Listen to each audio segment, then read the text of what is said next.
Here I have TOSHIBA AT10-A, and today I'm going to show you how to enter boot mode on this device.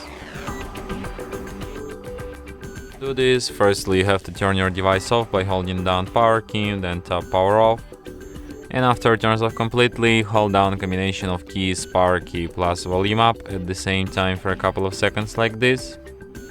And when this kind of screen appears, it means that you're in a boot mode.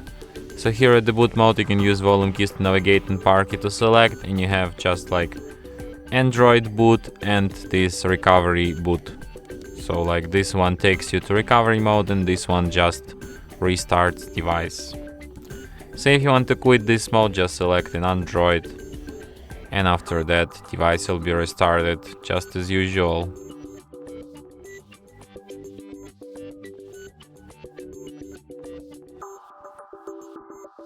And that's it. Thanks for watching. If you find this tutorial useful, don't forget to hit that like button and subscribe to our channel.